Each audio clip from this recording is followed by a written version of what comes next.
ቦንዦር ሀቱዝ ኮመንት አለፉ እንዴት ናችሁ? እኔ ደህና ነኝ። ይሄ ፈረንሳይኛን በአማርኛ የምንማማርበት የፈረንሳይኛ ቋንቋ መማሪያ ቻናሌ ሲሆን እንኳን ደህና መጣችሁ።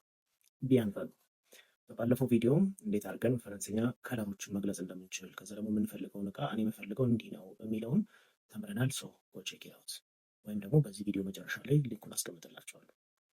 ወደ ዛሬ ቪዲዮ ስንመጣ ደግሞ እስካሁን ድረስ ሳቫ እያልን ነበረ የሚሰማንን ስሜት የምንገልጸው ነበር። ከሳቫ ተጨማሪ ደግሞ ምን አይነት ስሜታችንን መግለጽ የሚጠቅሙ ቃላቶች በፈረንሳይኛ አሉ። ዩዥዋሊ ብዙ ጊዜ ሰው የሚጠቀማቸው ማለት ነው።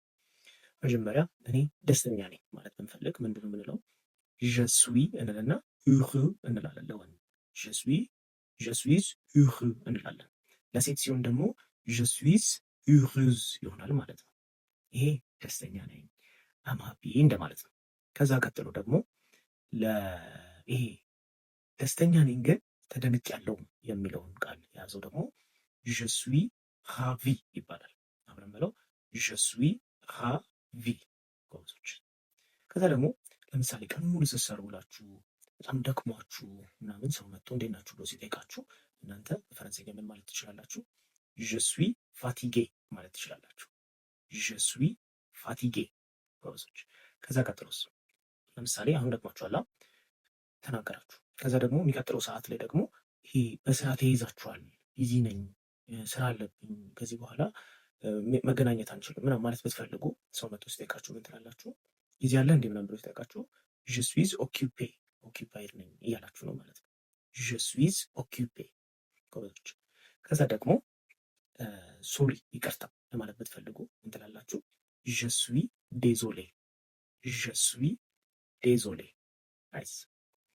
ይህንን ስሜታችሁን ገለጻችሁ። ግን ደግሞ ሰው መጥቶ እናንተን ይህንን ስሜት እንድትገልጹ ምን ብሎ ነው የሚጠይቃችሁ? ዩዥዋሊ ሳቫ እያለ ይጠይቃችኋል። ወይም ደግሞ ጓደኛችሁን ስታዩት የሆነ ያሳሰበው ነገር ካለ ወይ የተጨነቀ ከመሰለ የደበረው ከመሰለ ምን ብላችሁ መጠየቅ ትችላላችሁ? ኬስክ ቱአ ብላችሁ መጠየቅ ትችላላችሁ። ኬስክ ቱአ ስትሉት ምንድነው ችግር አለ ምንድነው ያስከው ስሜት እንደማለት ነው። የዛኔ እሱ ጀስዊ ፋቲጌ ጀስዊ ኦኪፔ ሊላችሁ ይችላል። ከዛ ቀጥሎ ደግሞ ኤስክ ብላችሁ እናንተ ኤስክ ሳቫ ብላችሁ መጠየቅ ትችላላችሁ። ከዛኛው በተጨማሪ ማለት ነው። ወይም የሚተካው ኤስክ ሳቫ እያላችሁ ትጠይቃላችሁ ማለት ነው። እንዴት ነህ ምንድን ነው እያላችሁ እየጠየቃችሁት ነው። ይህን ስትጠየቁ እስካሁን የተማራችሁትን መግለጽ ትችላላችሁ ማለት ነው። ለዛሬ ቪዲዮ ይሄ ይበቃል። ለእናንተ አሳይመንት የሚሆነው ምንድን ነው?